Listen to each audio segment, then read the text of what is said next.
জুরাইজ তাহাজ্জুদের নামাজ মিস হয় না। প্রতিদিনের নামাজের মুসল্লায় দাঁড়াইয়া যখন নামাজ পড়তে লাগলো, একটু পরে হঠাৎ করে জুরাইজের মা ডাক দেয়, হে জুরাইজ, হে বাবা আমার, তুমি আমার এক গ্লাস পানি এনে দাও। জুরাইজ মায়ের ডাকের জবাব না দিয়া নামাজে দাঁড়ায়া রইল। ও মনে মনে ভাবলো, আমি নামাজের পরে মায়ের জন্য পানি নিয়ে যাব। দ্বিতীয়বার আবার যখন ডাক দেয়, হে জুরাইজ পানি দাও, এরপর জুরাইজ নামাজ ছেড়ে না দিয়া ওই মায়ের জন্য পানি নিয়ে যায় না।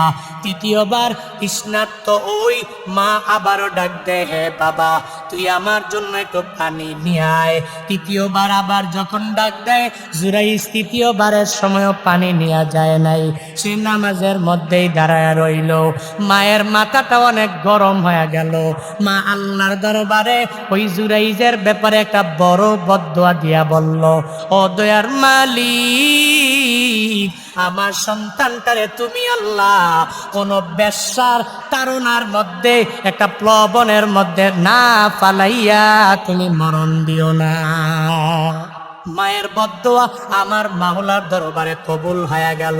3-4 দিন পরে হঠাৎ করে জুরাইজ নামাজ পড়তেছে। ওই গভীর রাতে এক সুন্দরী মহিলা, ভালো চরিত্র নাই, চরিত্রহীন এক মহিলা গিয়া দাঁড়ায়া গেল। ওই জুরাইজ যেখানে নামাজ পড়ে এর পাশে গিয়া দাঁড়াইয়া দরওয়াজায় কড়া নাড়ে। দরওয়াজা খুলে দেখে এক সুন্দরী রমণী তার সামনে দাঁড়ায়া গেল। বলে, তুমি কি চাও বলো। ওই চরিত্রহীনা নারী বলে, আমার মতো এত সুন্দরী এলাকায় কেউ নাই, এত সুন্দরী সুন্দরী চোখ আমার, এত সুন্দর আমার বডি, তুমি চাইলে আমার সাথে জেনা করতে পারো। এই পাহাড়ের চূড়ায় কোনো বান্দা দুনিয়ার কেউ দেখবে না, দুনিয়ার কোনো মানুষ টেরও পাবে না, তুমি আমার সাথে চাইলেই খারাপ কাজের মধ্যে মগ্ন হতে পারো। জুরাইজ বলে, না না, দুনিয়ার কোনো পাখি দেখবে না, আমার আল্লাহ দেখে কি দেখে না। আল্লাহ যেখানে দেখে আমি তোমার সাথে জেনার কাজের মধ্যে লিপ্ত হতে পারি না। যাও যাও ও নারী, আমি তোমার সাথে খারাপ কাজ করতে পারি না। ওই মহিলা বলে, এই লোক আমার সাথে জেনা করবে না। পাহাড় থেকে নেমে গেল। নেমে আসার পরে দেখে এক রাখাল সারাদিন পরিশ্রম করে ঘুমানো অবস্থায় ঘুম থেকে জাগায়া বলে, ও রাখাল, আমি দেখতে কেমন? বলে, ভারী সুন্দরী। বলে, খারাপ কাজ করবানি, চলো জেনার কাজের মধ্যে লিপ্ত হয়ে যায়। এবার রাখাল বলে, আমি নিজে রাখাল, এত সুন্দরী মাইয়া কোনো সময় পাই নাই। এটা বলতে দেরি ওই মহিলার সাথে একটা জেনার কাজের মধ্যে লিপ্ত হয়ে গেল। একটা খারাপ কাজ ওই জায়গার মধ্যে করে ফেললো। খারাপ কাজ করে করে এবার ওই মহিলার পেটের মধ্যে বাচ্চাও চলে আসলো। 6 মাস পরে হঠাৎ করে এই মহিলা এলাকার মধ্যে ঘোরাফেরা করে। এলাকার লোকেরা জিগায়, ও মাইয়া, ও বেশ্যাই, তোমার পেটের মধ্যে বাচ্চা কেমনে আসলো? তুমি কার সাথে জেনার মধ্যে লিপ্ত হয়ে গেলা? ওই মহিলা এবার জানায়া দেয়, ওই বেশ্যা জানায়া দেয়, শুনে নাও, ওই পাহাড়ের উপরে জুরাইজ নামক এক আবেদ আছে, যে আবেদ আমার সাথে খারাপ কাজ করেছে, ওর বাচ্চা আমার পেটের মধ্যে আছে। ও আমার সাথে খারাপ কাজ করার কারণে এই জায়গায় আমি আমার পেটের মধ্যে বাচ্চা চলে এসেছে। এলাকার লোকেরা মাথা বড় গরম হয়ে গেল। কেন গরম হবে না? বলে, তোমারে মনে করি বড় আল্লাহওয়ালা, তুমি আসলেও তো আল্লাহওয়ালা না, তুমি তো আসলে উপর দিয়ে ফিটফাট, ভিতরে তোমার হলো সদরঘাট। তুমি উপর দিয়ে আল্লাহওয়ালা বেশ দেখাও, দিনের বেলা তুমি দিনের দাওয়াত দিয়া দাও, আর রাতের বেলা তুমি বুঝি এই কামের মধ্যে মগ্ন হয়ে যাও। এই কথা বলে বলে দৌড়াইয়া জুরাইজেরে মারার জন্য রওনা হয়ে যায়। ওই জুরাইজেরে ওই পাহাড়ে চূড়ায় গিয়া কোনো কথা বলে না। ওই জুরাইজেরে আঘাত করতে লাগলো, এত পরিমাণ আঘাত করতে লাগলো, মেরে মেরে মেরে মেরে পাহাড় থেকে নিচে নামায়া দিল।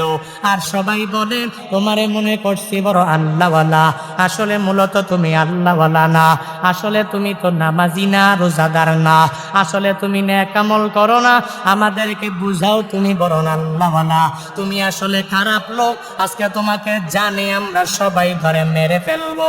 এই কথা বলার পরে জুরাইজ যখন পাহাড়ের নিচে মারতে মারতে নিয়ে আসে, এবার জুরাইজ বলে দাঁড়াও, আমারে কেন এত মারার জন্য পাগল করা হয়ে গেল?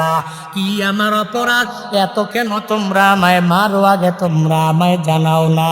এরা সবাই জানায়া দিল, চুরি চুরি আবার সিনা চুরি, তুমি এমনিতেই চুরি করে জেনা করলা, আবার তুমি খারাপ কাজ করে করে আবার মিথ্যা বলো তুমি নাকি করো নাই। হে জুরাইজ, আজকে তোমাকে এই দুনিয়াতে আর বাঁচাইয়া রাখা হবে না, আমরা তোমাকে দুনিয়া থেকে বিদায় করে দিয়া দিব। জুরাইজ বলে বলো, আগে ঘটনাটা খুলে বলো, এরপরে আমি তোমাকে জানাবো কোনটা সত্য কোনটা মিথ্যা, এরপরে আমি বলবো।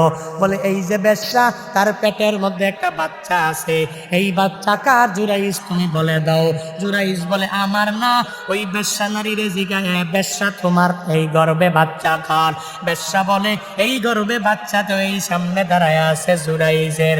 এরা এলাকার লোকেরা এবার বলে জুরাইজ মিথ্যা তোমার বলার দরকার নাই, এই মেয়ের সাথে খারাপ কাজ করেছো, যার কারণে মেয়ের গর্ভের মধ্যে বাচ্চাও চলে এসেছে, তোমাকে আজকে ছাড় দেওয়া হবে না, হবে না, হবে না, হবে না। ওই হালাতে জুরাইজ এলাকার লোকদের জানায় দেয়, হে এলাকার লোকেরা, তোমরা আমায় একটু সুযোগ দাও, একটু সময় আমারে দিয়ে দাও, আমি 2 রাকাত নামাজ আদায় করব, আর ওই নামাজ পড়ে পড়ে এরপরে তোমরা আমাকে মেরে ফেলো, কোনো অসুবিধা নাই। কারণ মুমিন যখন বড় একটা বিপদে পড়ে যায়, মুসিবতে পড়ে যায়, ও আস্থা হারায় না, ওই আল্লাহর দরবারে 2 রাকাত নামাজ পড়ে মুসল্লার মধ্যে দাঁড়ায়া যায়, আল্লাহর কুদরতি পায়ের মধ্যে সিজদা দিয়া দেয়। এলাকার মানুষরা বলে চলো, তোমাকে আদেশ দিয়ে দিলাম, তোমাকে আমরা অনুমতি দিয়ে দিলাম, 2 রাকাত নামাজ পড়ো, কোনো অসুবিধা হবে না। 2 রাকাত নামাজের মধ্যে দাঁড়ায়া যায়, আর আমার মাওলার দরবারে আবদার জানায়, ও দয়ার মালিক, আমি তো এমন বড় বিপদের মধ্যে পড়ে গেলাম, ও আল্লাহ তুমি জানো এই বেশ্যার গর্ভের মধ্যে যেই সন্তানটা, ওই সন্তানটা আমার না, অন্য কারো হয়ে যাবে, এটা তোমার জানা আছে। ও আল্লাহ, আমি নামাজ আদায় করার পরেও আমি ওই মহিলার গর্ভের দিকে তাকাইয়া আজকে আমি হাত ইশারা করে ওই সন্তানের জিজ্ঞাসা করব, তুমি আল্লাহ ওই সন্তানের জবানটাকে ওই জায়গায় খুলে দিয়ে দিবা। আল্লাহর কাছে আবদার জানাইয়া নামাজ শেষ করার পরে উপস্থিত জনতাদের সামনে এবার জুরাইজ বলে, আমাকে আর একটু সময় তোমরা দিয়া দাও, আমি বলা লাগবে না, ওই গর্ভবতী ওই বেশ্যার গর্ভের মধ্যে থাকা সন্তানটা সে জানায়া দিবে ওর বাবাকে, সে নিজেই বলে দিবে। এরা সবাই বলে পাগল হয়ে গেছো নাকি? 3 বছর হয়ে যাওয়ার পরেও যেই ছেলেরা দুনিয়াতে আসার পরেও কথা বলতে পারে না, তার গর্ভের মধ্যে কেমনে কথা বলবে? পাগল পারা হয়ে গেল নাকি? মাথা খারাপ হয়ে গেল নাকি? আচ্ছা ঠিক আছে, অসুবিধা নাই, তোমার কথা মানলাম, তুমি বলতে পারো, কোনো অসুবিধা নাই। এবার ওই জুরাইজ ওই গর্ভবতী বেশ্যা নারীর গর্ভের দিকে আঙ্গুল ইশারা করে ঘরে ওই গর্ভবতী বাচ্চাকে জানিয়ে দেয়, ও গর্ভের সন্তান, তুমি জানাও তোমার রিয়েল বাবাকে এই উপস্থিত জনতার সামনে তুমি জানায়া দাও। আল্লাহ পাক তো জুরাইজের দোয়া কবুল করে ফেলেছে, আল্লাহ পাক ওই গর্ভের সন্তানের জবানটাকেও খুলে দিয়েছে। ওই গর্ভের সন্তান ওই মায়ের গর্ভ থেকে ওই জুরাইজের দিকে উদ্দেশ্য করে জানায়া দেয়, হে জুরাইজ আর এলাকার উপস্থিত জনতারা, তোমরা শুনে নাও, আমি আমার এই মহিলার গর্ভে এসেছি, আমার বাবা জুরাইজ না, না, ওই যে রাখাল দাঁড়ায় আছে ওই জুরাইজের পাশে, ওই রাখাল হলো আমার রিয়েল বাবা। সুবহানাল্লাহ। রিয়েল বাবা কে? রাখাল, জুরাইজ না। কারণ জুরাইজের দোয়া আল্লাহ পাক কবুল করেছে। আর মায়ের বদদোয়া, আল্লাহ আমার ছেলেটারে তুমি একটা বেশ্যা নারীর ফিতনায় না ফলায়া মাইরো না। ওই মায়ের বদদোয়া আমার মাওলার দরবারে কবুল হয়ে গেছে। মৃত্যুর আগে একবার হলেও ওই সন্তানের উপরে এই এফেক্ট পড়েছে, কারণ মায়ের দোয়া আল্লাহ পাক ফিরায়া দেয়। وَقَضَى رَبُّكَ أَلَّا تَعْبُدُوا إِلَّا إِيَّاهُ وَبِالْوَالِدَيْنِ إِحْسَانًا। আল্লাহ বলেন, ও নবী আমার, আপনার রব আপনাকে আদেশ দিয়েছেন আপনি সাহাবায়ে কেরাম আপনার উম্মতদেরকে জানায়া দিবেন, আপনার উম্মতেরা এক আল্লাহর ইবাদত করবে, অন্য কারো ইবাদত করবে না। নবীর জামানায় কাফেরের সংখ্যার অভাব ছিল না, যারা এক আল্লাহকে মানত না, যারা মদিনাওয়ালা নবীরেও মানত না, যারা কোরআনের কোনো আয়াতকে ফলো করে আমল করত না, যারা সর্বাবস্থায় আল্লাহর সাথে শরীক লাগাইয়া ওই বাইতুল্লাহর মধ্যেও যারা 360টা মূর্তি ঢুকাইয়া ওই মূর্তিগুলোকে এরা পূজা করে করে করে মনে করত ওই মূর্তি তাদেরকে পূজা করার মাধ্যমে ভাগ্য ফিরিয়ে দিতে পারবে, ওই মূর্তি তাদেরকে ছেলে দিতে পারবে, ওই মূর্তি এদেরকে মেয়ে দিতে পারবে, ওই মূর্তি এদেরকে সন্তান দিতে পারবে। এই চিন্তা নিয়ে এরা মূর্তি পূজার মধ্যে পাগল পারা হইয়া মূর্তি পূজক হইয়া নবীর কোনো কথাই এরা মানত না। ওই সময়ে আল্লাহ পাক নবীর উপরে আয়াত নাজিল করে জানায়া দিলেন, নবী আমার, ও পয়গম্বর, আপনাকে যে আমি দুনিয়ার মধ্যে পাঠাইলাম এই দুনিয়ার মানুষদেরকে কিছু আমলি আলোচনা করার জন্যে। এই দুনিয়ার মানুষগুলো আসমানের রবরে মানে না, এই দুনিয়ার মানুষগুলো এরা জমিনের রবরে মানতে পারে না। আসমান জমিনের রবের একনিষ্ঠ বান্দা হইয়া ইবাদতের লাইনে এরা অগ্রগামী হতে পারে না। ও নবী আমার, আপনি এদেরকে নির্দেশ দিবেন আর উপদেশ দিয়া দিবেন, এরা যেন এক আল্লাহ ছাড়া দুনিয়ার কারো ইবাদত না করে। এক আল্লাহ ছাড়া ইবাদত যে করে ওটার নাম শিরিক, আর শিরিক যে করে ওই বান্দাকে বলা হয় মুশরিক। আর আল্লাহ পাক দুনিয়াতে সব গুনাহকে ক্ষমা করতে পারে, কিন্তু শিরিকের গুনাহ আমার আল্লাহ ক্ষমা করতে পারে না। কোম্পানির ম্যানেজিং ডিরেক্টরের দিকে তাকায় দেখো, ওই কোম্পানির ম্যানেজিং ডিরেক্টর তার কোম্পানির সবগুলা ম্যানেজারের বেতন দেয়। কেন দেয়? তুই আমার কোম্পানির মধ্যে একনিষ্ঠ মন নিয়ে কাজ করবা, আমার কোম্পানির যত অ্যাডভাইস দেওয়া লাগে তুই দিয়া দিবা, আমি তোমারে মার্কেটিং ম্যানেজার রাখলাম, তুমি যত মার্কেটিং করা তোমাকে দায়িত্ব দিয়া দিলাম, আমার পুরা কোম্পানির দেখাশোনা যা যা করা লাগবে সব দায়িত্ব তোমাকে দিয়া দিলাম। যখন তাকে দেওয়া হলো, এবার ম্যানেজার যদি তার কোম্পানিতে কাজ না করে, ও যদি কোম্পানির কাজ বাদ দিয়ে অন্য কোম্পানির গুণগান গায়, ও যদি এই কোম্পানির মালিকের প্রশংসা না করে, অন্য কোনো কোম্পানির প্রশংসা করার জন্য পাগল পাড়া হয়ে যায়, তাহলে এমডি সাহেব যদি ম্যানেজারের এই ব্যাপারে জানতে পারে, তাহলে এমডির মাথা বড় গরম হয়ে যাবে। ও বলবে, এরে আর বেতন দেওয়া হবে না, এই কোম্পানি থেকে বের করো, এই কোম্পানির মধ্যেও তারে রাখা যাবে না, এই কোম্পানি থেকে বেতন বন্ধ করে দাও, রিজিকের খাতটা বন্ধ করে দাও, তার বাড়িতে তার গাট্টি গোল করে পাঠাইয়া দাও। এর কারণ হলো আমার কোম্পানিতে থাকবে, আমার খাবে, আবার আমার গুণগান না গাইয়া অন্যের গুণগান গাওয়ার জন্য পাগল পাড়া হয়ে যাবে। দুনিয়ার এমডি যদি সাধারণ তার গুণগান না গাওয়ার কারণে যদি রাগ হয়ে যায়, হে বান্দারা, হে ধামরা এলাকার মুসলমানেরা, একটু বালিশের সঙ্গে মাথাটা লাগাইয়া যদি চিন্তা ভাবনা করে নাও, আমার যে দয়ার মালিক তোমাকে মায়া করে আসমান দিয়া দিলেন, যে আল্লাহ পাক যে আসমানের জন্য একটা বারের জন্য তোমার কাছে কোনো ফেরেশতা পাঠায় নাই, একটা বারের জন্যও বলে নাই তোমাকে মান্থলি আমি আল্লাহকে ট্যাক্স দেওয়া লাগবে, ইয়ারলি কোনো কর বসায় দিলাম তুই আসমান ভোগ করার জন্য আমি আল্লাহরে ট্যাক্স দেওয়া লাগবে।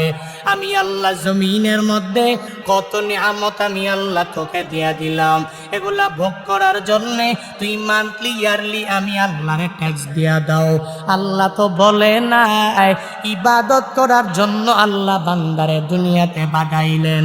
আল্লাহ পাক বলেন গোলামেরা তুই শুধু আমি আল্লাহর আসমানটা পাওয়ার পরে, জমিন পাওয়ার পরে, দুনিয়ার সব কিছু পাওয়ার পরে তুই যদি কুদরতি পায়ে সিজদা দাও, মসজিদে যদি 5 বেলার নামাজে দৌড়াইয়া যাও, আমি আল্লাহর আদেশগুলো যদি মানিয়া চলতে পারো, এত নিয়ামত তোকে আমি দিলাম, একটা নিয়ামতেরও হিসাব আমি আখিরাতের ময়দানে নিব না। আমি আল্লাহ খুশি হয়ে যাব। কিন্তু তুই যদি আসমান জমিন এত কিছু ভোগ করার পরেও আমি আল্লাহর এই যদি ভুলে যাও, কুদরতি পায়ে আমি আল্লাহকে সিজদা না দিয়া তুই যদি মাজারের মধ্যে নিজের সিজদা দিয়া দাও, আমি আল্লাহকে বাদ দিয়ে তুই যদি অন্য পথে দৌড়াও, তখন তো দুনিয়ার সব মালিকেরা তার খাদেমরে মেরে মেরে বের করে দিল রে বান্দা। কিন্তু আমি আল্লাহ তোরে বের করব না। তবে আমি আল্লাহ তোর শিরকের গুনাহগুলোকে ক্ষমা করতে পারি না। ইন্নাল্লাহা লা ইয়াগফিরু আইয়ুশরাকা বিহি ওয়া ইয়াগফিরু মা দুনা যালিকা লিমান ইয়াশা। আল্লাহ পাক বলেন তোর যত বড় বড় গুনাহ আমি আল্লাহ ক্ষমা করে দিতে পারি, কিন্তু শিরকের গুনাহ আমি আল্লাহ ক্ষমা করে দিতে পারি না। কারণ আমি আল্লাহ তোরে আসমান দিয়েছি রে গোলাম, আমি আল্লাহ তোরে কত মায়া করে জমিন দিয়েছি, সব আমি আল্লাহ তোরে দিলাম। এগুলো পাওয়ার পরে এক আল্লাহর ইবাদতে মগ্ন হয়ে যাবা। আল্লাহ ছাড়া দুনিয়াতে অন্য কোনো মানুষের পায়ে সিজদা দেওয়া যাবে না। এক আল্লাহর কুদরতি পায়ের মধ্যে সিজদা দিয়া দাও। এটা আমার আল্লাহ নবীর মাধ্যমে উপদেশ দেওয়ার জন্য আল্লাহ নবীকে আদেশ দেয়া দিলেন, ও নবী আমার আপনার উম্মতেরে আপনি জানায়া দেন, এই উম্মতেরা এক আল্লাহর ইবাদতে মগ্ন হয়ে যাবে। আল্লাহ কয়জন জোরে বলেন, সন্দেহ আছে? এক আল্লাহর গুণগান গাও, এক আল্লাহর ইবাদতের মধ্যে মগ্ন হও। আল্লাহ সারা দুনিয়াতে আর কোনো ইলাহ আমার নাই, দুনিয়াতে মাবুদ নাই। হিন্দুরা এরা এতগুলো পূজা করে, এতগুলো মূর্তি বানায়, এদের মূর্তি এদের কাছে, এদের মূর্তি যদি এদের দেয় ভিন্ন ব্যাপার। মুসলমানরা এক আল্লাহ ছাড়া আর কোনো ইলাহ মানতে পারে না। কারণ আল্লাহ কালামুল্লাহ শরীফের বিভিন্ন জায়গায় আল্লাহর তারিফ আল্লাহ দিয়া জানায়া দিলেন।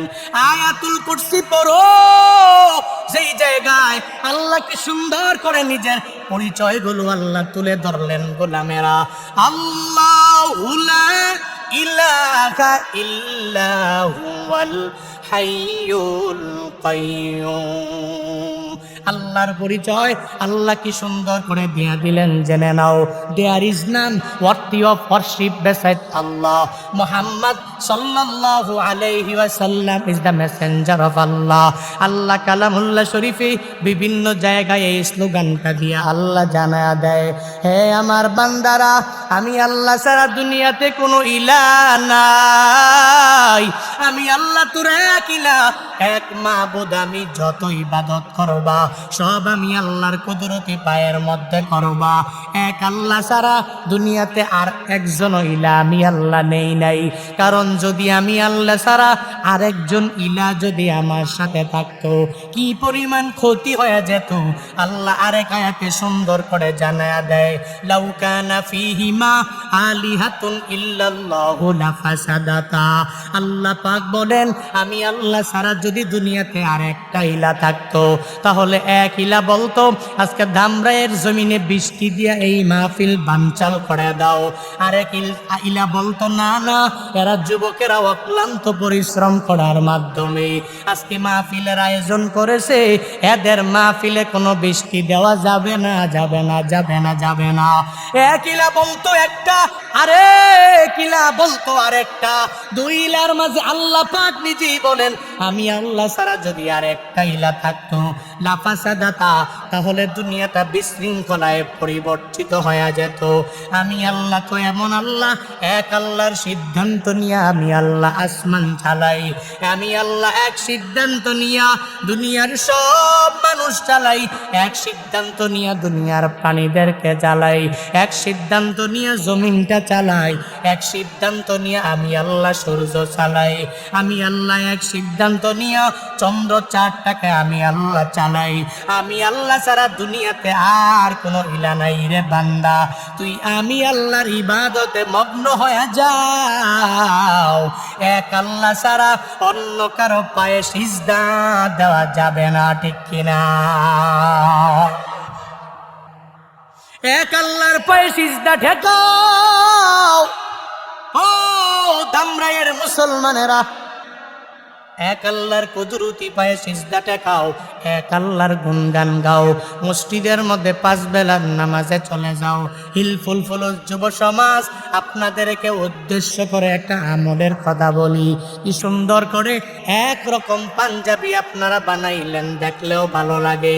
এত সুন্দর করে 7ম বার্ষিক ওয়াজ ও দোয়ার মাহফিল দিয়া দিলেন, তবে পায়ে ধরে ধরে ধরে বারবার বলি, উলামায়ে কেরামরে মোহাব্বত করে ভালোবেসে দাওয়াত দিয়া বয়ান শুনলেন, তবে মসজিদের মধ্যে যাইয়া 5 বেলার নামাজ আদায় করা লাগবে। ওয়াজ মাহফিল করলেই আল্লাহ পাকের পাশ থেকে ক্ষমা পেয়ে জান্নাত পাওয়া যাবে না।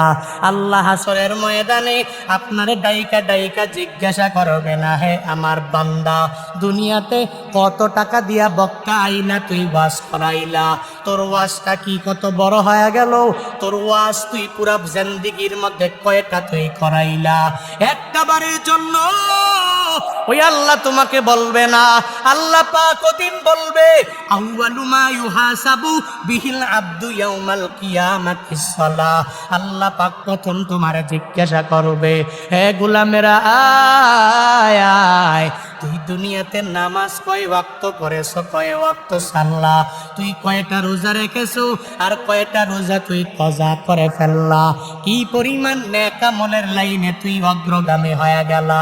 ধারাবাহিকভাবে আগেই তো নামাজের হিসাব নেওয়া হবে, আগে রোজা নেক আমলের হিসাব নেওয়া হবে। ওয়াজ মাহফিলের প্রায়োরিটি দেওয়ার আগে ওই মসজিদের প্রায়োরিটি দাও। মুয়াজ্জিনের আজান শুনে আর বাসায় থাকা যাবে না। এখন থেকে আজকের এই মাহফিল থেকে শিক্ষা নিয়ে নিয়ে বাড়িতে যাও। আমি বক্তার হাতে ওয়াদাবদ্ধ কারা কারা হইবা, হুজুর আজকে থেকে 5 বেলার নামাজ পড়বো, এক ওয়াক্ত নামাজও আমি ছাড়ব না। কারা কারা পারবা? 2টা হাত তুইলা আমার আল্লাহরে দেখায়া দাও। ইল্লাহে তাকবীর। পারবেন তো ইনশাআল্লাহ? নিয়ত করেন, নিয়ত করেন, চেষ্টা করে আল্লাহ পাক হিদায়াত নামক দৌলত দিয়ে নামাজে যাওয়ার মতো তৌফিক দেখ। সকলে পড়ি আমিন।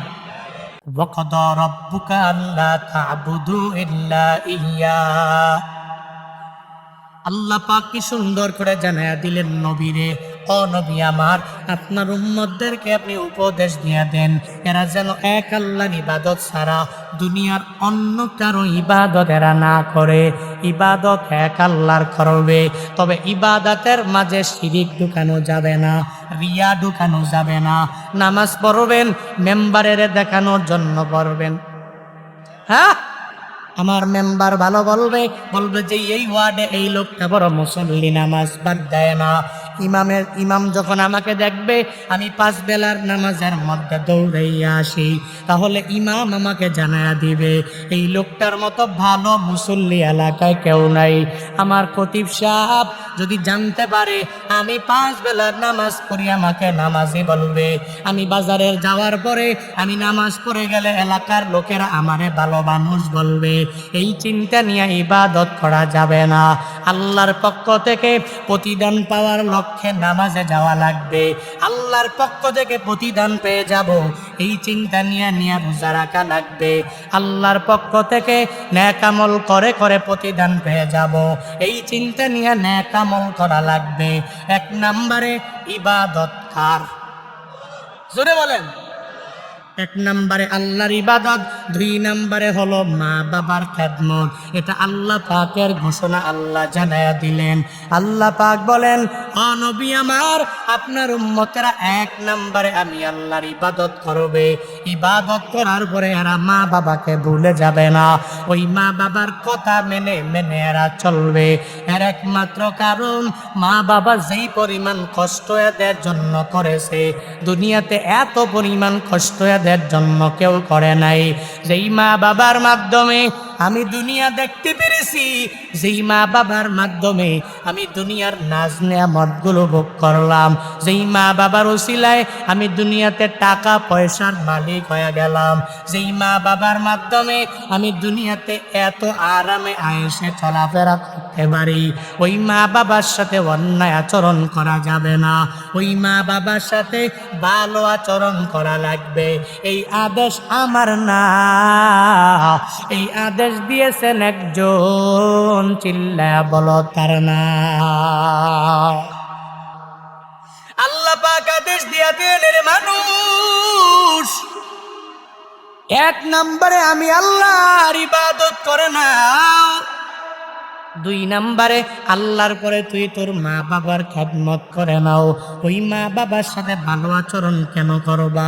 এটা যদি মনের মধ্যে প্রশ্ন জেগে যায়, আল্লাহ পাক অপর আয়াতের মধ্যে সুন্দর করে জানায়া দিলেন, মানুষ তুই তোর মা বাবার সাথে ভালো আচরণ কেন করবা?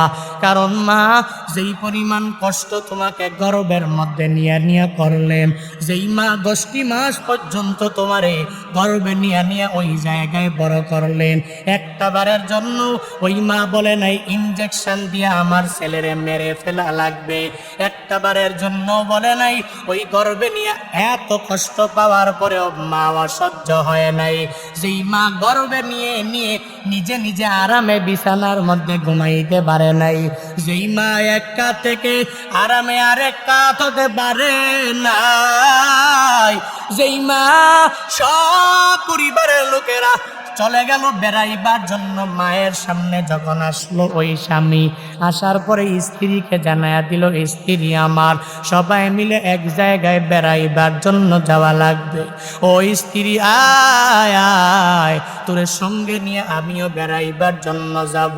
তখন মা সন্তানটারে গর্ভে নিয়ে বেড়াইবার জন্য যাওয়াটাকে প্রায়োরিটি দেয় না, মা জানায়া দেয়, স্বামী আমার, আপনি আপনার পরিবার নিয়ে যান, আমার বাকি ছেলে মেয়েরা যাবে, আমি যেতে পারি না, কারণ স্বামী আমার গর্ভে আমার ছেলে অথবা মেয়ে, আমি আমার ছেলে মেয়ের গর্ভে নিয়ে নিয়ে আমি মা আমার বেড়াইবার জন্য যাওয়াটাকে প্রাধান্য দিতে পারি না, আমি আমার ছেলে মেয়ে সন্তানটারে গর্ভে নিয়ে নিয়া আমার কোনো জায়গায় ঘুরতে যাওয়াটা প্রাধান্য দিতে পারি না।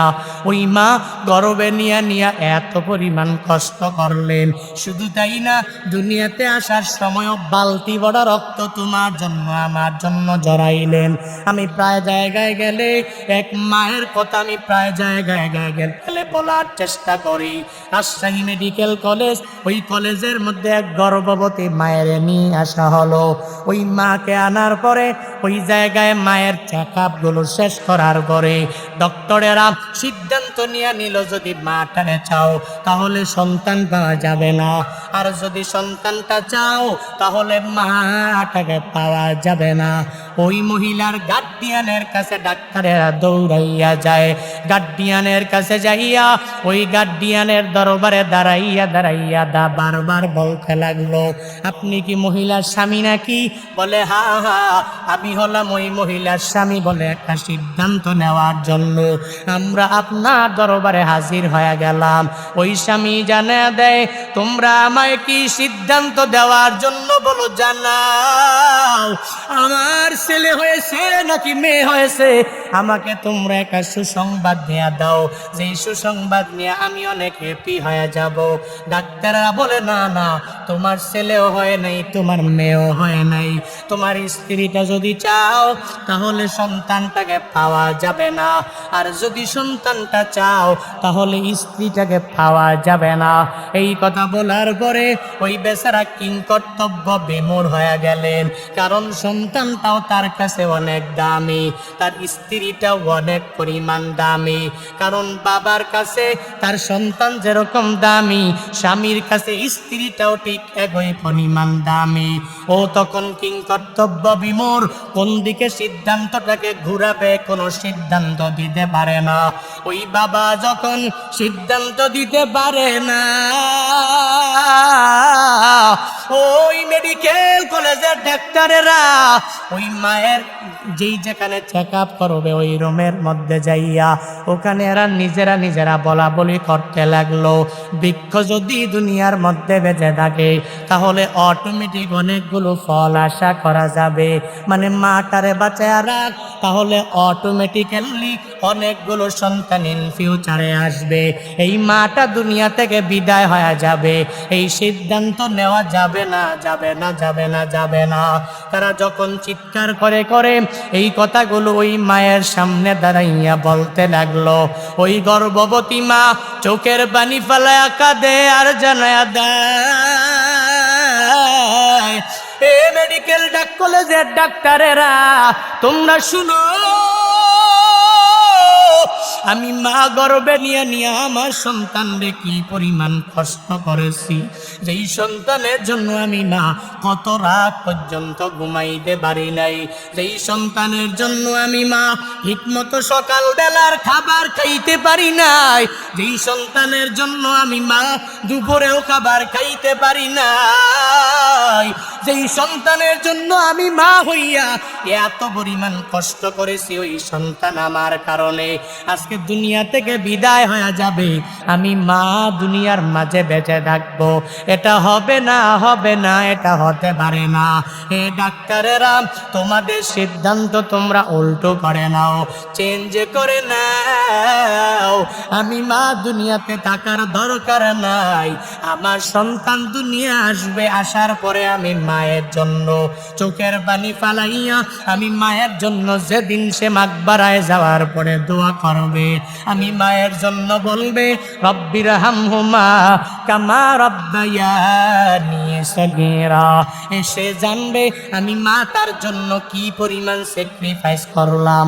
আমি মায়ের কবর জাহান্নামের যদিও গর্ত হয়ে যায়, আমার সন্তান আমার মাকবারার সামনে গিয়া দাঁড়াইয়া আমি মায়ের জন্য যেদিন চোখের পানি ফালাইয়া ফালাইয়া দোয়া করবে, ও দয়ার মালিক আমার মায়ের কবর তুমি জান্নাতের বাগান বানায়া দাও। আমার সন্তানটা মায়ের মাকবারার সামনে দাঁড়াইয়া দোয়া করতে দেরি হবে, আমি মায়ের কবর যদিও জাহান্নামের গর্ত হয়ে যাক না কেন, সন্তানের দোয়ার বদৌলতে আমি মায়ের কবর আমার আল্লাহ জান্নাতের বাগান বানায়া দিবে। আতিনা ফি দারে দুনিয়া না হাসান, আতিনা ফি দারে উকবা না হাসান, ইয়া গিয়াসাল মুস্তাগীসিন দিনা লফদি খারা বিল উলুমে ওয়াল বিনা, हर गोरी देने को तो तैयार है, जो न मांगे उस तो बेजार है। ওই মায়েরা এত পরিমাণ কষ্ট করে গর্ভে নিয়া দুনিয়াতে আসার সময় কষ্টের কোনো কমতি নাই, আবার দুনিয়া আসার পরে অফিসলুহু ফি আমাইন, দুনিয়াতে আসার পরে 2টি বছর দুগ্ধপান করায়। তাহলে যেই মা গর্ভে নিয়া বড় করলো, দুনিয়াতে আসার সময়ও কি পরিমাণ কষ্ট করলো, আবার দুনিয়াতে আসার পরেও যেই মা 2টি বছর দুগ্ধপান করাইলো, তাহলে ওই মায়ের সাথে খারাপ আচরণ করা যাবে না, যাবে না। ওই মা যদি বৃদ্ধ হয়ে যায় তাহলে ভালো আচরণ করা লাগবে, ইহসান করা লাগবে। কি পরিমাণ ইহসান করবা, বলে ওই মা বাবা যদি তোমারে ছোটবেলায় যদি অল্প দেয়, বৃদ্ধ হয়ে যাওয়ার পরে আরো বেশি দিয়া দিবা। মা বাবা ছোটবেলায় যদি অল্প অল্প দামের খাবার খাওয়ায়, তাহলে বৃদ্ধ হয়ে গেলে তুমি দামি দামি খাবার খাওয়াইবা। ওই মা বাবা ছোটবেলায় টাকা পয়সার অভাবের কারণে তোমাকে অল্প টাকার দামের গজের কাপড় কিনা জামা বানালো, তুমি বুদ্ধ হয়ে যাওয়ার পরে মা বাবারে ওই টাকা দিয়া গজ কাপড় কিনে দিবা না, আরো দামি কাপড় দিয়া এর উপরে বানায় দিবা। এই পরিমাণে এহসান করবা। বলে এহসান এমন একটা জিনিসের নাম, যেই বান্দাটা বলে নেওয়ার সময় নেয় কম, দেওয়ার সময় দিয়া দেয় অনেক পরিমাণ বেশি। ওই পরিমাণে এহসান ওই মা বাবার সাথে করা লাগবে। আদেশ আমার না, আদেশ করেছেন কে? আমি করেছি? কে করেছেন? আরো জোরে বলেন। আল্লাহ পাকের কথাগুলোকে আমি নকল করি, কোরআনের কথাগুলোকে নকল করে করে বলি। আল্লাহ আদেশ দিয়েছেন, তুই 1 নাম্বার আমি আল্লাহর ইবাদত করবা। কার? সবাই বলেন। 2 নাম্বারে খেদমত, ইবাদত, খেদমত মানে বোঝা গেল এক আল্লাহর ইবাদতের পরে তোমরা মা বাবার খেদমত করো, এটা আদেশ। কার? কেন করব? কারণ মা কষ্ট কম করে নাই। জীবনের মূল কষ্ট মায়ের, প্রসব বেদনা,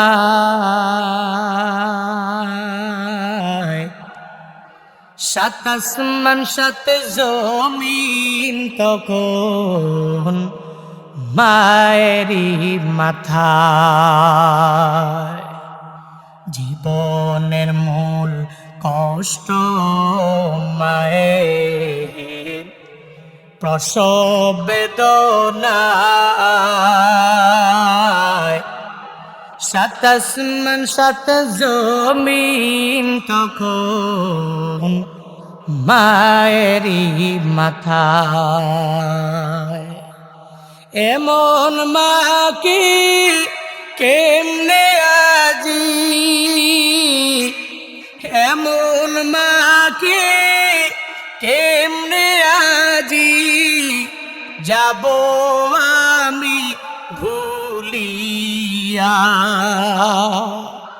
ও আমার প্রাণের মা, মা গো মা, কোথায় গেলে মোর ছাড়িয়া। জনম দুঃখী এতিম আমি, চায় না কেহ ফিরিয়া। ও আমার প্রাণের মা, মা গো মা, কোথায় গেলে মোরে ছাড়িয়া। জনম দুঃখী এতিম আমি, চায় না কেহ ফিরিয়া। আমি যখন ছিলাম আমার মায়েরি ওদরে, চলা ফিরা করতেন যে মায় কত কষ্ট করে। আমি যখন ছিলাম আমার মায়েরি ওদরে, চলা ফিরা করতেন যে মায় কত কষ্ট করে। আমার সুন্দর মুখ দেখে মায়ের, আমার সুন্দর মুখ দেখে মায়ের ব্যথা যায় যে হাসায়া। ও আমার প্রাণের মা, মা গো মা, কোথায় গেলে মোরে ছাড়িয়া, জনম দুঃখী ইয়েতিম আমি, চাই না কেহ ফিরিয়া। জনম দুঃখী ইয়েতিম আমি, চাই না কেহ ফিরিয়া। মায়ের কষ্ট কম না বেশি? হ্যাঁ, এই জন্যই তো আল্লাহ পাক আদেশ দিয়ে দিলেন, নবী 1 নম্বরে ইবাদত করবে আল্লাহর, 2 নম্বরে খেদমত করবে মা বাবার। ইম্মা ইয়াবলুগান্না ইনদাকাল কিবারু আহাদুহুমা আও কিলাহুমা, এদের মা বাবার মধ্য থেকে যদি 2 জনের একজন যদি বার্ধক্যে উপনীত হয়ে যায়, অথবা 2 জনে যদি বার্ধক্য হয়ে যায়, ফালা তাকুল্লাহুমা উফিন, কশিন কালেও উফ শব্দ এদের সামনে ব্যবহার করা যাবে না। ওই মা বাবা বয়সের কারণে বার্ধক্য হয়ে যাবে, কত কথাই এরা বুঝতে চাইবে না, পারবেও না। আপনি 1 বার বলবেন বুঝবে না, 2 বার বলবেন বুঝবে না, 3 বার বলার পরেও বুঝবে না, এরপরেও ধমকের সুরে কোনো কথা বলা যাবে না। ফালা তাকুল্লাহুমা উফিন ওয়ালা তানহারহুমা, 1 নম্বরে উফ বলা যাবে না, ওয়ালা তানহারহুমা, এদেরকে ধমকের সুরে কোনো কথা বলা যাবে না। ওয়া কুল্লাহুমা কওলান কারীমা, আল্লাহ পাকের আদেশ হলো ওই মা বাবার সাথে তুমি কওলান লাইয়িনান সাহলা, এমন নরম নরম সুন্দর সুন্দর কথাবার্তা বলা লাগবে। তুমি থাকো ঢাকার মধ্যে, কিন্তু তোমার মাই অজপাড়া গ্রামের মধ্যে বসবাস, উত্তর হাতকুড়ায় মা থাকে, আর তুমি ঢাকার শহরে আরামে আরামে থাকো, অসুবিধা নাই। তবে মাঝে মাঝে মায়ের সাথে টেলিফোন করে করে ওই মায়ের ভাষায় তুমি মায়ের সাথে কথা বলে নাও। ওই মায়ের সাথে সুন্দর ভাষায় কথা বলা লাগবে, সত্য না। ওই মায়ের ভাষা, মাতৃভাষা যেটা, ওই ভাষায় তুমি মায়ের সাথে কথা বলো, এইটা কওলান কারীমা। ওই মায়ের সাথে সহজ সহজ কথা বলো, ওই বাবার সাথে সহজ কথা বলো, কারণ বাবা গ্রামে থাকে, এত স্মার্ট নিজে হতে পারে নাই। ওই বাবা আগের দিনের মানুষের মতো চলাফেরা করবে। তুমি রাগান্বিত হইয়া, ক্রোধান্বিত হইয়া ওই মা বাবার সাথে এরা কথা না বুঝলে ধমকের সুরে কোনো কথা বলা যাবে না। আল্লাহ পাক বান্দাদেরকে আদেশ দিয়ে জানায়া দিলেন, হে ধামরাইয়ের মুসলমানেরা, আল্লাহ কেন বারবার এই আদেশগুলো দেয়, আল্লাহ কেন বারবার মা বাবার বয়ান করে? কারণ হলো মা বাবার দোয়া করলেও কবুল হয়ে যায়, আবার বদদোয়া করলেও কবুল হবে কি হবে না? হ্যাঁ, দোয়া যেরকম কবুল, বদদোয়াও কবুল হবে কি হবে না? মা বাবা দোয়া করলে আমার মাওলার দরবারে কবুল হয়ে যায়, আবার যখন বদদোয়া করবে তাও আমার মাওলার দরবারে কবুল হয়ে যাবে। বুখারী শরীফের এক বর্ণনা, বনি ইসরাইলের মধ্যে এক আবেদ ছিল, যার নাম হলো জুরাইজ। কি নাম? সবাই বলেন কি নাম? জুরাইজ। বনি ইসরাইলের বড় আবেদের নাম জুরাইজ। খারাপ লাগতেছে আপনাদের? শেষ করা দরকার। হ্যাঁ, বনি ইসরাইলের এক আবেদ যার নাম হলো জুরাইজ, অনেক আল্লাহওয়ালা। আবেদ মানে কি বোঝা যায়? যে আল্লাহকে ভয় করে, নামাজ পড়ে, রোজা রাখে, নেক আমলের লাইনে অগ্রগামী হয়। বনি ইসরাইল তাহাজ্জুদ একবারও মিস দেয় না। ওই পাহাড়ের চূড়ার মধ্যে উঠে উঠে আমার আল্লাহকে পাওয়ার জন্য ওই জায়গায় নামাজ আদায় করে। তাহাজ্জুদের মুসল্লায় সব সময়ের জন্য জুরাইজ ওই মুসল্লায় দাঁড়ায়া যায়। দামরাইয়ের মুসলমানেরা, আল্লাহ পাকের ওলি যদি হতে চাও তাহলে তাহাজ্জুদের কোনো বিকল্প নাই, বিকল্প নাই। আল্লাহর ওলি যারা হয়েছে এরা তাহাজ্জুদের নামাজ ছাড়া ওলি হতে পারে নাই। ওমিনাল লাইলি ফাতাহাজ্জাদ বিহি নাফিলাতাল লাক আসা রব আইয়াবআসাকা রাব্বুকা মাকামাম মাহমুদা। আল্লাহ পাক জানায়া দিলেন, তুই যদি মাকামে মাহমুদে পৌঁছাতে চাও, নিজেরা যদি প্রশংসিত আসনে আসীন করতে চাও, তাহলে রাত্রে বেলা ওই গভীর রাতে ফজরের আগে তাহাজ্জুদের মুসল্লায় দাঁড়ায়া যাও। বনি ইসরাইলের আবেদ এক বেলাও তাহাজ্জুদের নামাজ মিস দেয় না।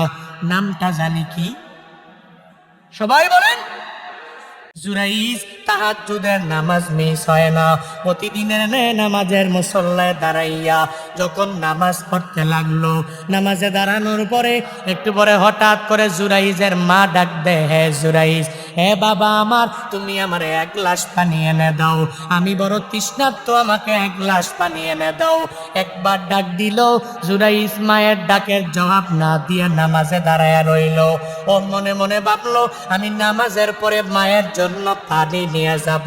দ্বিতীয়বার আবার যখন ডাক দেয়, হে জুরাইজ পানি দাও, এরপরেও জুরাইজ নামাজ ছেড়ে না দিয়া ওই মায়ের জন্য পানি নিয়ে যায় না। তৃতীয়বার তৃষ্ণার্ত ওই মা আবারও ডাক দেয়, হে বাবা, তুই আমার জন্য একটু পানি নিয়ে আয়। তৃতীয়বার আবার যখন ডাক দেয়, জুরাইজ তৃতীয়বারের সময়ও পানি নিয়ে যায় নাই, সে নামাজের মধ্যেই দাঁড়ায় রইল। মায়ের মাথাটা অনেক গরম হয়ে গেল। মা আল্লাহর দরবারে ওই জুরাইজের ব্যাপারে একটা বড় বদদোয়া দিয়া বলল, ও দয়ার মালিক, আমার সন্তানরে আমি 3 বার ডাক দিলাম, সে পানি আনলো না, সে আমার কথা মানলো না, আমার কাছে এক গ্লাস পানি নিয়ে হাজির হয়ে গেল না। আমার সন্তানটারে তুমি আল্লাহ কোন বেশ্যার তারুণার মধ্যে, একটা প্লবনের মধ্যে না ফালাইয়া তুমি মরণ দিও না। একটা বেশ্যার ফান্দে না ফালাইয়া তুমি মরণ দিও না, তাকে বেশ্যার ফিতনায় ফালাইও। মায়ের বদদোয়া আমার মাওলার দরবারে কবুল হয়ে গেল। জুরাইজের কপালে বদদোয়াটা মায়ের লেগে গেল। নামাজ শেষ করলো। 3-4 দিন পরে হঠাৎ করে জুরাইজ নামাজ পড়তেছে। ওই গভীর রাতে এক সুন্দরী মহিলা, কিন্তু ভালো নারী না, চরিত্র নাই, ভালো চরিত্র নাই, চরিত্রহীন এক মহিলা গিয়া দাঁড়ায়া গেল। ওই জুরাইজ যেখানে নামাজ পড়ে এর পাশে গিয়া দাঁড়াইয়া দরওয়াজায় করা নাড়ে। 3 বার নাড়ার পরে জুরাইজ বলল, কে? বলে, তুমি দরওয়াজাটা খুললে আমাকে দেখতে পাবা। দরওয়াজা খুলে দেখে এক সুন্দরী রমণী তার সামনে দাঁড়ায়া গেল। বলে, তুমি কি চাও বলো? ওই চরিত্রহীনা নারী বলে, আমার মতো এত সুন্দরী এলাকায় কেউ নাই, এত সুন্দরী সুন্দরী চোখ আমার, এত সুন্দরী সুন্দরী চেহারা আমার, এত সুন্দর আমার বডি, তুমি চাইলে আমার সাথে খারাপ কাজের মধ্যে মগ্ন হয়ে যেতে পারো, তুমি চাইলে আমার সাথে জেনা করতে পারো। এই পাহাড়ের চূড়ায় কোনো বান্দা দুনিয়ার কেউ দেখবে না, দুনিয়ার কোনো মানুষও দেখবে না, দুনিয়ার কোনো পাখি দেখবে না, দুনিয়ার কোনো মানুষ টেরও পাবে না। তুমি আমার সাথে চাইলেই খারাপ কাজের মধ্যে মগ্ন হতে পারো। জুরাইজ বলে, না না, দুনিয়ার কোনো পাখি দেখবে না, আমার আল্লাহ দেখে কি দেখে না? দেখে না আল্লাহ? দুনিয়ার পাখি দেখবে না, কোনো মানুষ জানবে না, আমার আল্লাহ তো ভালো করে জানে। আল্লাহ যেখানে দেখে আমি তোমার সাথে জেনার কাজের মধ্যে লিপ্ত হতে পারি না। যাও যাও ও নারী, আমি তোমার সাথে খারাপ কাজ করতে পারি না। ওই মহিলা বলে, আমি অন্য জায়গায় চলে আসলাম, এই পথে গেলে এই লোক আমার সাথে জেনা করবে না। পাহাড় থেকে নেমে গেল। নেমে আসার পরে দেখে এক রাখাল সারাদিন পরিশ্রম করে ঘুমানো অবস্থায়, যে রাখালের কাছে রাখাল বলে, ঘুম থেকে জাগায়া বলে, ও রাখাল, আমি দেখতে কেমন? বলে, ভারী সুন্দরী। বলে, খারাপ কাজ করো বানি, চলো জেনার কাজের মধ্যে লিপ্ত হয়ে যায়। এবার রাখাল বলে, আমি নিজে রাখাল, এত সুন্দরী মাইয়া কোনো সময় পাই নাই। এটা বলতে দেরি ওই মহিলার সাথে একটা জেনার কাজের মধ্যে লিপ্ত হয়ে গেল। একটা খারাপ কাজ ওই জায়গার মধ্যে করে ফেললো। খারাপ কাজ করে করে এবার ওই মহিলার পেটের মধ্যে বাচ্চাও চলে আসলো। 6 মাস পরে হঠাৎ করে এই মহিলা এলাকার মধ্যে ঘোরাফেরা করে। এলাকার লোকেরা জিগায়, ও মাইয়া, ও বেশ্যা, তোমার পেটের মধ্যে বাচ্চা কেমনে আসলো? তুমি কার সাথে জেনার মধ্যে লিপ্ত হয়ে গেলা? ওই মহিলা এবার জানায়া দেয়, ওই বেশ্যা জানায়া দেয়, শুনে নাও, ওই পাহাড়ের উপরে জুরাইজ নামক এক আবেদ আছে, যে আবেদ আমার সাথে খারাপ কাজ করেছে, ওর বাচ্চা আমার পেটের মধ্যে আছে, ও আমার সাথে খারাপ কাজ করার কারণে এই জায়গায় আমি আমার পেটের মধ্যে বাচ্চা চলে এসেছে। এলাকার লোকেরা মাথা বড় গরম হয়ে গেল। কেন গরম হবে না? বলে, তোমারে মনে করি বড় আল্লাহওয়ালা, তুমি আসলেও তো আল্লাহওয়ালা না, তুমি তো আসলে উপর দিয়া ফিটফাট, ভিতরে তোমার হলো সদরঘাট। তুমি উপর দিয়া আল্লাহওয়ালা বেশ দেখাও, দিনের বেলা তুমি দিনের দাওয়াত দিয়া দাও, আর রাতের বেলা তুমি বুঝি এই কামের মধ্যে মগ্ন হয়ে যাও। এই কথা বলে বলে দৌড়াইয়া জুরাইজের মারার জন্য রওনা হয়ে যায়। ওই জুরাইজের ওই পাহাড়ের চূড়ায় গিয়া কোনো কথা বলে না, ওই জুরাইজের আঘাত করতে লাগলো, এত পরিমাণ আঘাত করতে লাগলো, মেরে মেরে মেরে মেরে পাহাড় থেকে নিচে নামায়া দিল। আর সবাই বলে, তোমারে মনে করছি বড় আল্লাহওয়ালা, আসলে মূলত তুমি আল্লাহওয়ালা না, আসলে তুমি তো নামাজি না, রোজাদার না, আসলে তুমি নেক আমল করো না, আমাদেরকে বুঝাও তুমি বড় আল্লাহওয়ালা, তুমি আসলে খারাপ লোক, আজকে তোমাকে জানে আমরা সবাই ধরে মেরে ফেলবো। এই কথা বলার পরে জুরাইজ যখন পাহাড়ের নিচে মারতে মারতে নিয়ে আসে, এবার জুরাইজ বলে, দাঁড়াও, আমারে কেন এত মারার জন্য পাগল পারা হয়ে গেল? কি আমার অপরাধ? এত কেন তোমরা আমায় মারো? আগে তোমরা আমায় জানাও না। এরা সবাই জানায়া দিল, চুরি চুরি আবার সিনা চুরি, তুমি এমনিতেই চুরি করে জেনা করলা, আবার তুমি খারাপ কাজ করে করে আবার মিথ্যা বলো তুমি নাকি করো নাই। হে জুরাইজ, আজকে তোমাকে এই দুনিয়াতে আর বাঁচাইয়া রাখা হবে না, আমরা তোমাকে দুনিয়া থেকে বিদায় করে দিয়া দিব। জুরাইজ বলে, বলো আগে ঘটনাটা খুলে বলো, এরপরে আমি তোমাকে জানাবো কোনটা সত্য কোনটা মিথ্যা, এরপরে আমি বলবো। বলে, এই যে বেশ্যা, তার পেটের মধ্যে একটা বাচ্চা আছে, এই বাচ্চা কার? জুরাইজ, তুমি বলে দাও। জুরাইজ বলে, আমার না। ওই বেশ্যা নারীরে জিগায়, বেশ্যা, তোমার এই গর্ভে বাচ্চা কার? বেশ্যা বলে, এই গর্ভে বাচ্চা তো এই সামনে দাঁড়ায় আছে জুরাইজের। এর এলাকার লোকেরা এবার বলে, জুরাইজ মিথ্যা, তোমার বলার দরকার নাই, এই মেয়ের সাথে খারাপ কাজ করেছো, যার কারণে মেয়ের গর্ভের মধ্যে বাচ্চাও চলে এসেছে, তোমাকে আজকে ছাড় দেওয়া হবে না, হবে না, হবে না, হবে না। ওই হালাতে জুরাইজ এলাকার লোকদের জানায়া দেয়, হে এলাকার লোকেরা, তোমরা আমায় একটু সুযোগ দাও, একটু সময় আমারে দিয়া দাও, আমি 2 রাকাত নামাজ আদায় করব, আর ওই নামাজ পড়ে পড়ে এরপরে তোমরা আমাকে মেরে ফেলো, কোনো অসুবিধা নাই। কারণ মুমিন যখন বড় একটা বিপদে পড়ে যায়, মুসিবতে পড়ে যায়, ও আস্থা হারায় না, ওই আল্লাহর দরবারে 2 রাকাত নামাজ পড়ে মুসল্লার মধ্যে দাঁড়ায়া যায়, আল্লাহর কুদরতি পায়ের মধ্যে সিজদা দিয়া দেয়। এলাকার মানুষরা বলে, চলো, তোমাকে আদেশ দিয়ে দিলাম, তোমাকে আমরা অনুমতি দিয়ে দিলাম, 2 রাকাত নামাজ পড়ো, কোনো অসুবিধা হবে না। 2 রাকাত নামাজের মধ্যে দাঁড়ায়া যায়, আর আমার মাওলার দরবারে আবদার জানায়, ও দয়ার মালিক, আমি তো এমন বড় বিপদের মধ্যে পড়ে গেলাম, ও আল্লাহ, তুমি জানো এই বেশ্যার গর্ভের মধ্যে যেই সন্তানটা, ওই সন্তানটা আমার না, অন্য কারো হয়ে যাবে, এটা তোমার জানা আছে। ও আল্লাহ, আমি নামাজ আদায় করার পরেও আমি ওই মহিলার গর্ভের দিকে তাকাইয়া আজকে আমি হাত ইশারা করে ওই সন্তানের জিজ্ঞাসা করব, তুমি আল্লাহ ওই সন্তানের জবানটাকে ওই জায়গায় খুলে দিয়া দিবা। আল্লাহর কাছে আবদার জানাইয়া নামাজ শেষ করার পরে উপস্থিত জনতাদের সামনে। এবার জুরাইজ বলে, আমাকে আর একটু সময় তোমরা দিয়া দাও, আমি বলা লাগবে না। ওই গর্ভবতী ওই বেশ্যার গর্ভের মধ্যে থাকা সন্তানটা সে জানিয়ে দিবে ওর বাবাকে, সে নিজেই বলে দিবে। এরা সবাই বলে, পাগল হয়ে গেছো নাকি? 3 বছর হয়ে যাওয়ার পরেও যেই ছেলেরা দুনিয়াতে আসার পরেও কথা বলতে পারে না, তার গর্ভের মধ্যে কেমনে কথা বলবে? পাগল পারা হয়ে গেল নাকি? মাথা খারাপ হয়ে গেল নাকি? আচ্ছা ঠিক আছে, অসুবিধা নাই, তোমার কথা মানলাম, তুমি বলতে পারো, কোনো অসুবিধা নাই।